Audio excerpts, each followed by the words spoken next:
Summer வந்தாச்சு. What's your plan for this holiday? எங்க கிட்ட விட்டுருங்க, நாங்க பாத்துக்கிறோம். GT Holidays. GT Holidays, South India's #1 travel brand.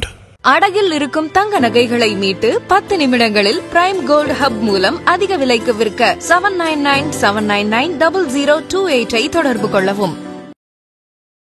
ஆதனைகளுக்கு அன்பு வணக்கம். இன்று நம்மோடு மூத்த பத்திரிகையாளர் திருமிகு சிவப்பிரியா. வணக்கம் சார். வணக்கம். திமுக கூட்டணியிலிருந்து சிபிஎம் ஒரு கலக குரல் எழுப்பியிருக்காங்க. 21 எலெக்ஷனை பொறுத்த வரைக்கும் அதிமுக பாஜக கூட்டணி ஜெயித்து விடக்கூடாது என்பதற்காக எங்களுடைய தேர்தல் வரலாற்றிலேயே ரொம்ப ரொம்ப கம்மியான சீட்ஸுக்கு நாங்கள் தொகுதி உடன்படிக்கை வச்சுக்கிட்டோம். இந்த மாதிரி அப்படி இல்லை, நாங்கள் பண்ண மாட்டோம். நாங்கள் மாநாட்டில் கூட திமுக கிட்ட அதிக தொகுதிகள் கேட்போம், நாங்கள் தீர்மானமெல்லாம் போட்டிருக்கோம். மாநில நிர்வாக குழுவுடைய முடிவும் அதுதான் அப்படிங்கிற ஒரு போர்க்குறளை சிபிஎம் கொடுத்துருக்காங்க. எப்படி சார் நாம் புரிஞ்சுக்கிறது? இல்லை, எதிர்பார்த்தது தான்.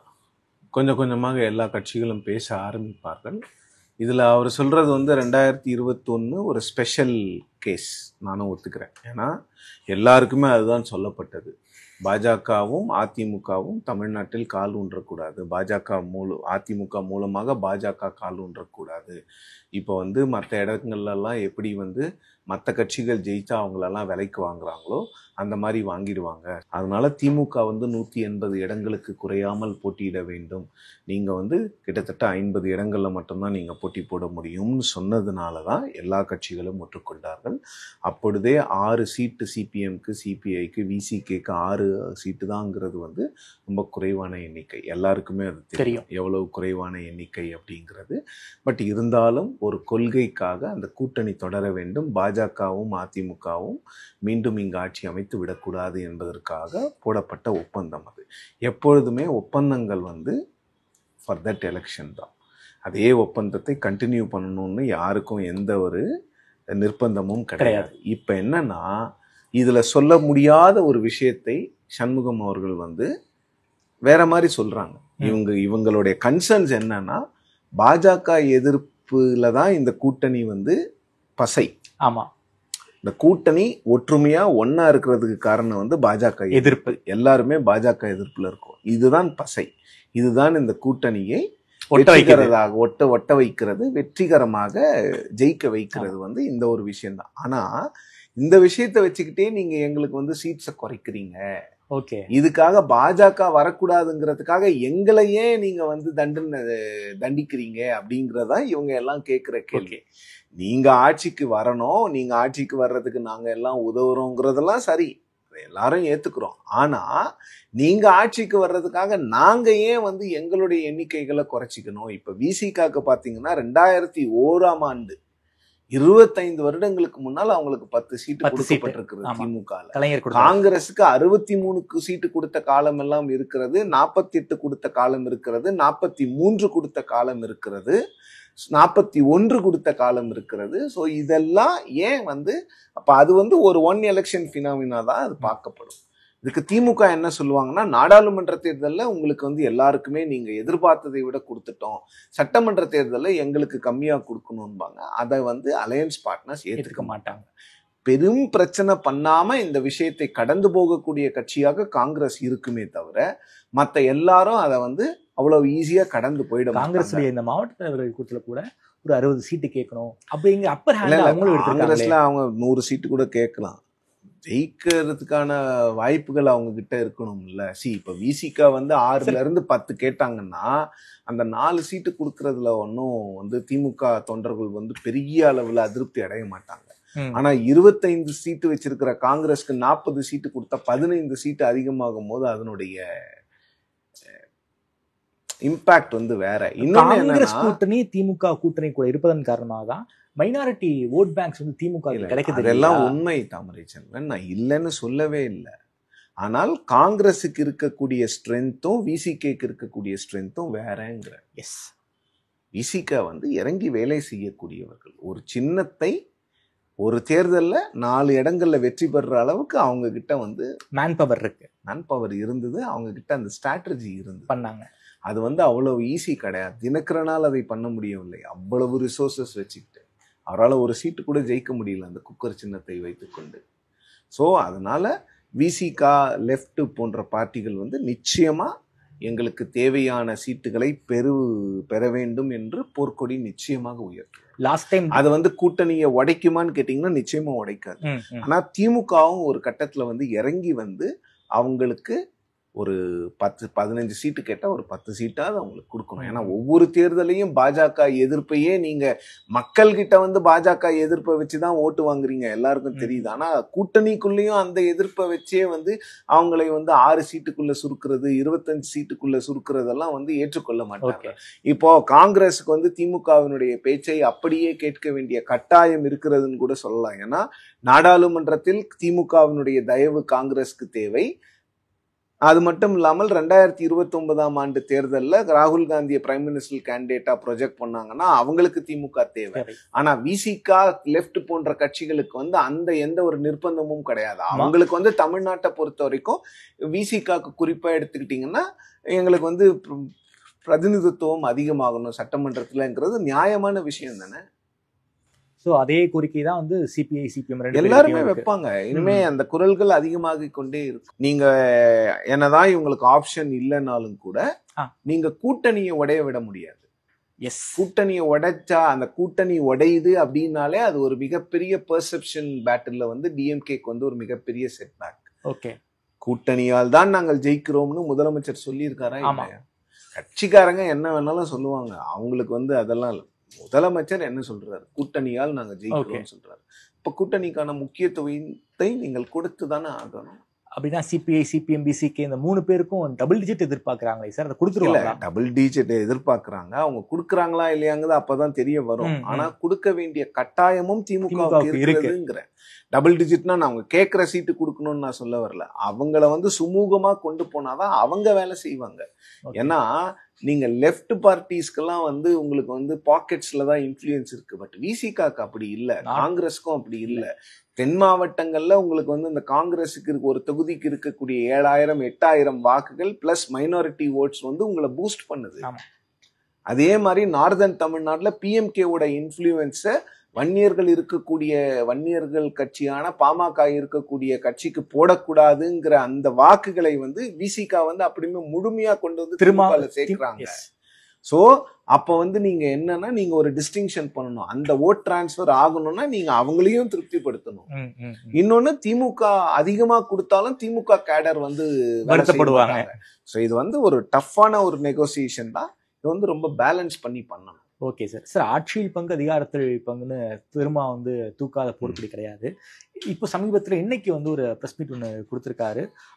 கூடுதல் துறையில் நாங்கள் கேட்டிருக்கோம், அப்படி அந்த கோரிக்கை நிறைவேறாவிட்டாலும் நாங்கள் திமுக கூட்டணியை விட்டு வெளியேற மாட்டோம்ங்கிற ஒரு சிக்னலை வந்து திமுக கூட்டணிக்கு கொடுத்துருக்காங்க. இதை நாங்கள் எப்படி சார் புரிஞ்சுக்கல? இல்லை, திரும்ப அவர்களுக்கு அந்த கட்டாயமும் அந்த நிர்பந்தமும் இருக்கிறது. ஏன்னால் எல்லாரும் என்ன நினைக்கிறாங்கன்னா திரும்ப அவர்கள் வெளியில வந்துட்டா அந்த கூட்டணி உடைஞ்சிரும். என்னால அந்த கூட்டணி உடையக்கூடாதுங்கிறதுல திரும்ப உறுதியா இருக்கிறதா நான் பாக்குறேன். ஏன்னால் 2021 சட்டமன்ற தேர்தலில் விசிகா 6 தொகுதிகள் ஃபர்ஸ்ட் சைன் பண்ணது விசிகா, வேற யாருமே பண்ணல. அதற்கு பிறகு எனக்கு அளித்த நேர்காணலில் திரும்ப அவர்களே சொல்லியிருந்தார், இந்த கூட்டணி உடைவதற்கு காரணமாக நான் அமைந்து விடக்கூடாது என்பதனால்தான் உடனடியாக என்னுடைய நிர்வாகிகளை அழைத்து அவர்களிடம் பேசி 6 சீட்டுகளுக்கு ஒத்துக்கொண்டோம் அப்படின்னு ரொம்ப தெளிவா சொல்லியிருக்காரு. அப்ப என்னன்னா திரும்ப அவர்களுக்கு அந்த நிர்பந்தம் இருக்கு. வேற யாருக்குமே அந்த நிர்பந்தம் இல்லை. நீங்க பாத்தீங்கன்னா சிபிஎம் நாங்க கட்சியில சேர்த்துப்போன்னு கூட்டணியில சேர்த்துப்போன்னு அதிமுக சொல்லவே இல்லை இது வரைக்கும். சிபிஐ சேர்த்துப்போன்னு சொல்லான விசிகால் வந்தா சேர்த்துப்போம்னு ஜெயக்குமார் அவர்கள் போன்றவர்கள் எவ்வளவோ பேர் சொல்லியிருக்காங்க. பல பேர் சொல்லியிருக்காங்க. ஆனா திருமாவளவன் அங்கு செல்வது வந்து வெஸ்டர்ன் பெல்ட்ல ஏடிஎம்கேக்கு எப்படி ரிஃப்ளெக்ட் ஆகுங்கிறதெல்லாம் வேற கொஸ்டின். ஆனா திருமாவளவன் அவர்கள் தான் அந்த கூட்டணியினுடைய ஒரு இன்டெகிரல் பார்ட்டா மற்ற கட்சிகள் பாக்குறதுனால உங்களுக்கு அட்டாக்ஸும் அங்கதான் அதிகமாக இருக்கிறது. ஸோ அப்ப என்னன்னா நீங்க வந்து திருமாவளவனை அட்டாக் பண்ண இப்போ பாஜக போன்ற கட்சிகளுக்கெல்லாம் தலித்துகள் வாக்களிக்காததுனால் அவங்க என்ன பண்றாங்கன்னா இந்த மத்த ஓபிசி காஸ்டை கன்சாலிடேட் பண்றதுக்காக திருமாவளவனை அட்டாக் பண்றாங்க.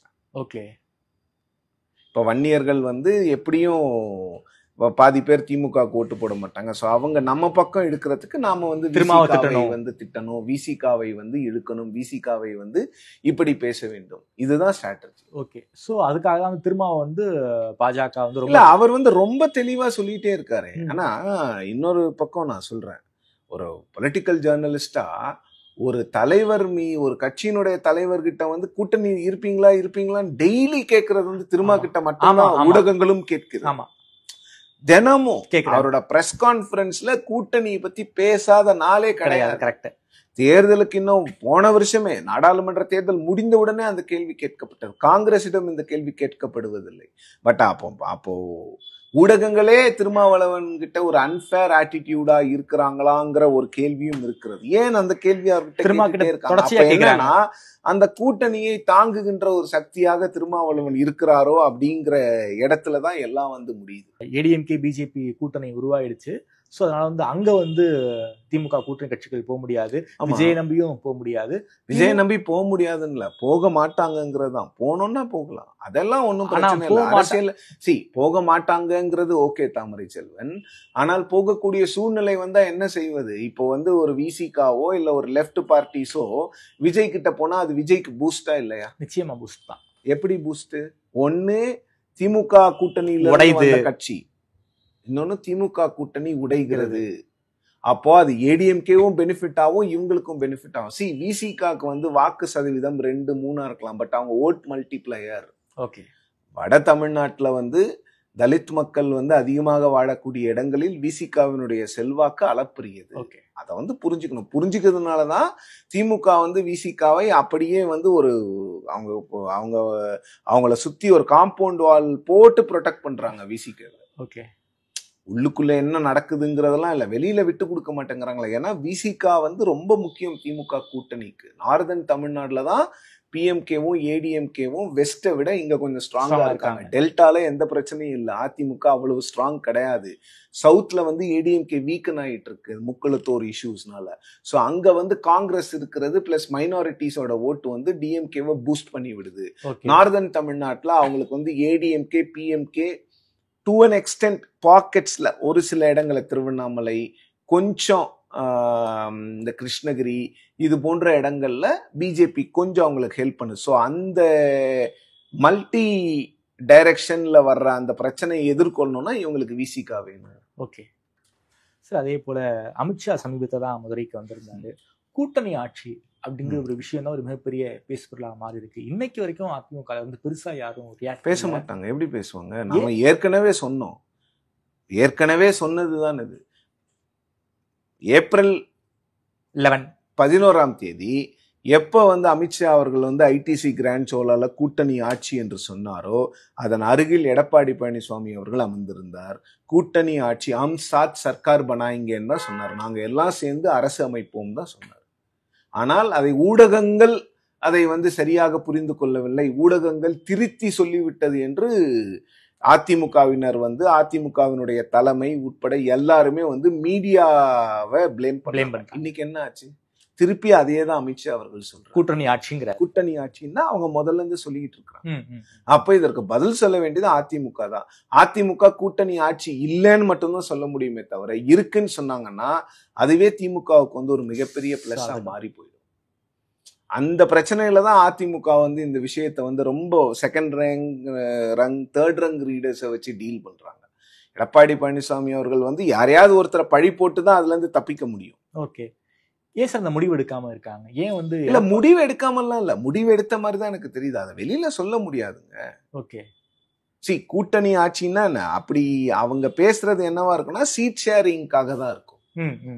சீட் ஷேரிங் பிஜேபி 40 சீட் கேக்குறாங்கன்னு, ஏடிஎம்கே 130 இல்ல 150 சீட்ல நிக்கிறாங்கன்னு வச்சுக்கோங்க, இல்ல 140 சீட்ல நிக்கிறாங்க. அப்ப எப்படி கூட்டணி ஆட்சி வராம எப்படி தனித்து வரும்? அப்படிதான் அந்த சீட் ஷேரிங்ல தான் எல்லா விஷயங்களும் அடங்கி இருக்கு. ஒரு 40 சீட் நாங்க குறி வச்சிருக்கோம்னு நயினா நாகேந்திரனும் சொல்றாரு. 50 சீட்டுக்கு குறையில்லாம பிஜேபி கேட்பாங்க, கொடுக்குறாங்க கொடுக்கலங்கிறதுலாம் ரெண்டாவது. ஓகே. இன்னொன்னு, இந்த அலையன்ஸ் கடைசி நேரத்துல செட் ஆகாதுங்கிறதெல்லாம் நிறைய பேர் பேசுறாங்க. அது ஏடிஎம்கேயோட கிரெடிபிலிட்டியை மிகப்பெரிய அளவுல பாதிக்கும். இந்த கூட்டணி உடைந்தால், அதிமுக பாஜக கூட்டணி உடைந்தால் நிச்சயமா பாதிக்கும். அது அதிமுகவுக்கு தான் சேதாரமா? பாஜகவுக்கு சேதாரம் வர்றதுக்கு என்ன இருக்கு? அவங்களுக்கு தான் ஒண்ணுமே இல்லையே. அவங்களுக்கு 11% ஓட்டு போன எலெக்ஷன்ல இருந்தது.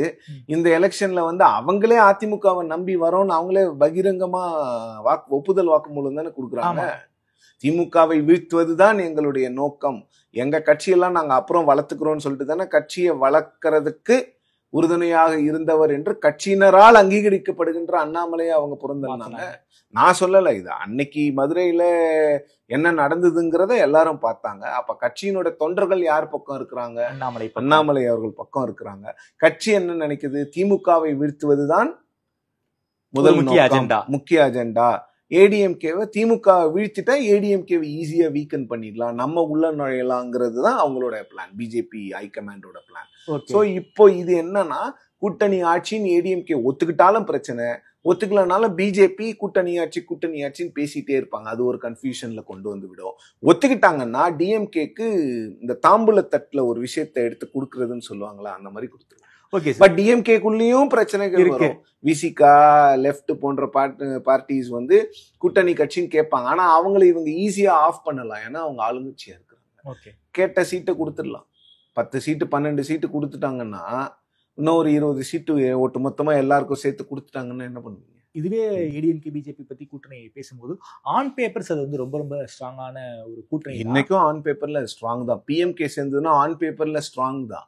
ஆனா களத்துல கொஞ்சம் சிக்கல் இருக்குன்னு. கொஞ்சம் இல்ல, நிறைய சிக்கல் இருக்கு. ஏன் அமித்ஷா வந்து கூட்டணி ஆட்சி ஏன் அதை வந்து இன்னமும் சிக்கல் படுத்தணும்? ஆமாங்க, சிக்கல் படுத்துறது தானே. ஏடிஎம்கே உள்ளுக்குள்ள இருந்தே வீக்கன் பண்றது தானே பாஜகவோட பிளான். வெளியில இருந்து பண்ண முடியல, சரி உள்ள இருந்து பண்ணுவோம். இது அவங்களுக்கு தான் சார் செய்யுது. திமுக வீழ்த்தணுங்கிற ஒரு பொது நோக்கம் இங்க அடிபட்டு இருந்துட்டு போட்டோம். திமுக இன்னொரு முறை வர்றதுனால பாஜகவுக்கு என்ன பெரிய ஒரு செட்பேக் சொல்லுங்க பார்க்கலாம்? ஒரு செட்பேக்கும் இல்லையே. தமிழ்நாட்டுல ஏற்கனவே பாஜக ஆட்சியில இல்ல. ஓகே, இப்ப இங்க அதிமுக வந்த உடனே மும்மொழி கொள்கையை செயல்படுத்திடுவாங்களா? நிச்சயம் முடியாது இல்ல. அதுக்கும் மும்மொழி கொள்கையை செயல்படுத்தணும்னா இங்க தமிழ்நாட்டுல என்ன மாதிரியான விஷயங்கள் எதிர்வினைகள் வருங்கிறதெல்லாம் எல்லாருக்குமே தெரிஞ்ச விஷயம். சோ இது பேசிக்கலா ஏடிஎம்கே வீக்கன் பண்ணக்கூடிய விஷயங்கிறது ஏடிஎம்கே காரங்களுக்கே தெரியுமே. தெரியலன்னு யாரையாவது ஒருத்தரை சொல்லுங்க. ஒரு கட்சியை வீக்கன் பண்ணனா ஒண்ணு அந்த கட்சியை வெளிப்படையா எதிர்க்கணும், இல்லைன்னா கட்சிக்குள்ள ஒரு குழப்பத்தை கொண்டு வரணும். சிவசேனாவை எப்படி உடைச்சாங்க, என்சிபி எப்படி உடைச்சாங்க, இன்னைக்கு ஜேடியு எப்படி உள்ளுக்குள்ள இருந்தே நிதிஷ்குமாரை ஒண்ணுமே இல்லாம பண்ணிட்டு இருக்காங்க. அப்படிதான் பண்ணுவாங்க பிஜேபி. அது தெரிஞ்சுதான் திமுக கூட்டணி கட்சிகள்லாம் அவங்கள உள்ள விடக்கூடாதுங்கிறாங்க. அத வந்து டிஎம்கே வந்து அவ்வளவு பெரிய பிளஸ்ஸா எடுத்துக்கிறாங்க. நம்மளை விட்டா இவங்களுக்கு ஆளே கிடையாது, பிஜேபி எதிர்ப்பு. எப்படி எல்லாத்துக்குமே பிஜேபி உள்ள வந்துரும் திமுக பேசுறாங்களோ அதே விஷயத்தை தான் அலையன்ஸ் பார்ட்னர்ஸ் கிட்டயும் அவங்க பேசிக்கிட்டு இருக்காங்க. பிஜேபி உள்ள வந்துரும். ஆமா, ஓகே சார். அமித்ஷா வந்து மதுரைக்கு வந்த அந்த நேரத்துல தான் ஆடிட்டர் குருமூர்த்தி அவர்கள் தைலாபுரம் தோட்டத்துக்கு போய் ஒரு மிகப்பெரிய சமரச பேச்சுவார்த்தை. மீண்டும் டாக்டர் ராமதாஸ் அவர்கள் சென்னை வந்தாரு, ஆடிட்டரை பார்த்ததாக தகவல். அமித்ஷா வருவதுக்குள்ள இந்த ஒரு பிரச்சனையை முடிச்சிடணும்னு ட்ரை பண்ணாங்க போல இருக்கே சார் பாஜக. அது ஒரு ஃபெயிலியர் ஆயிடுச்சு போல இருக்கே. இல்ல, இந்த பிஎம்கே பிரச்சனையில என்ன பெரிய இஷ்யூன்னு எனக்கு தெரியல. இன்னமும் சொல்றேன், பிளட் இஸ் திக்கர் தேன் வாட்டர். தான் ஆடாலும் தன் சதை ஆடும். பையனை அப்பா விட்டு கொடுக்க மாட்டார், அப்பாவை பையன் விட்டு கொடுக்க மாட்டார். பையனை ஓரளவுக்கு விட்டு கொடுத்தாரு பெரியவர், வெளிப்படையா பேசினாரு. ஆனா இப்ப என்ன சொல்றாரு? மெட்ராஸ்க்கு குடும்பத்தை சந்திக்க வந்தேங்கிறாரு. அப்ப ஏதோ ஒரு இடத்துல காம்ப்ரமைஸ் பண்றாங்க. குடும்பங்கள் ஒன்று சேரும், அந்த கட்சி உடையாது. அந்த கட்சி உடைஞ்சதுன்னா அது அதிமுக பாஜக அலையன்ஸ்க்கு தான் மிகப்பெரிய பிரச்சனை, வேற யாருக்கும் கிடையாது. வன்னியர்களினுடைய ஓட்டு சரிபாதியாக பிரியும். பாதி திமுகவுக்கு அதிகமாக போவதற்கான வாய்ப்புகள் இருக்கிறது. கன்ஃபியூஷன் வந்து அந்த கட்சியை பொறுத்த வரைக்கும் இன்னைக்கும் நான் சொல்றேன், பெரியவர் மருத்துவர் ராமதாஸ் மட்டும்தான் அந்த கட்சியினுடைய முகம். மாம்பழம் கூட முகம் இல்லை, அந்த கட்சியினுடைய முகம் மருத்துவர் ராமதாஸ் தான். சின்னம்லாம் அப்புறம், ராமதாஸ் அவர்கள் தான் அந்த கட்சியினுடைய முகம். அந்த கட்சி ராமதாஸ் தான் அந்த கட்சி. வந்து எந்த மாற்று கருத்துக்கும் இடமே கிடையாது. அன்புமணி அவர்கள் அந்த கட்சியை டேக் ஓவர் பண்ணோன்னா ஒரு எலெக்ஷன்ல ஜெயிச்சு காமிச்சு அந்த கட்சியினுடைய சட்டமன்ற உறுப்பினர்கள் போனோம், இல்லை நாடாளுமன்ற உறுப்பினர்கள் அவரோட தலைமையில நாடாளுமன்றத்துக்கோ சட்டமன்றத்துக்கோ நுழைந்தால் மட்டும்தான் ராமதாஸ் ஜெயிச்சதை விட அதிகமான இடங்கள்லாம் அவர் ஜெயிக்கணும். ஏன்னா மருத்துவர் ராமதாஸ் கிட்ட கட்சி இருந்தப்போ தனித்துலாம் பாமக ஜெயிச்சிருக்கு, ஜெயிக்காமல்லாம் இல்லை. ஸோ அதனால அந்த விஷயத்தை வந்து வெயிட் பண்ணி தான் பார்க்கணும். பாஜகவுக்கு அதில் அவங்க இந்த சண்டை தொடர்ந்து கொண்டே இருந்தால் அது பாஜக கூட்டணிக்கு பெரிய பிரச்சனையா இருக்குன்றதுனால தான் அந்த காம்ப்ரமைஸ் டாக்ஸை மல்டி ப்ரோங்ட் அப்ரோச்சில் அவங்க டீல் பண்ணுறாங்க. Okay sir. சார், மத்திய அமைச்சர் எல்முருகன் வந்து ஒரு பேட்டி ஒன்று கொடுத்துருக்காரு. அந்த பேட்டியில் என்ன சொல்றாருன்னா, திமுக கூட்டணியில் இருக்கும் ஒரு கட்சியோடு பேச்சுவார்த்தையை தொடங்கி விட்டோம் அப்படிங்கிறாரு. சூசகமா நம்ம செய்தியாளர்கள் வந்து பாஜகவுடைய மாநில தலைவர் நயினா நாகேந்திரன் பேசும்போது, மதிமுகவோடு நீங்க வந்து கூட்டணி பேச்சுவார்த்தை ஆரம்பிச்சிருக்கலாங்கிற கேள்வி கேட்கிறாங்க. மொழிப்பலா பதில் சொல்லியிருக்காரு. சார், என்ன நடந்துகிட்டு இருக்கு? குறிப்பா மதிமுக போறதுனால திமுக கூட்டணிக்கு எந்த ஒரு பெரிய பாதிப்பும் இல்லைன்னு நான் நினைக்கிறேன். 6 சீட்டு திமுகவுக்கு வந்துடும். இல்லை அந்த 6 சீட்டை பிரிச்சு லெஃப்ட்டுக்கும் விசிகாக்கும் 3 சீட்டு எக்ஸ்ட்ரா கொடுத்து அவங்க சந்தோஷமா 2 சீட்டு ஜெயிச்சிருவாங்க. இதுதான் மதிமுகவினுடைய உண்மையான ஸ்டாண்ட். ஸோ மதிமுகவுக்குலாம் சப்போர்ட் பேஸே கிடையாதுங்க. எங்கங்க இருக்கு சப்போர்ட்? சவுத்துல என்ன இருக்கு?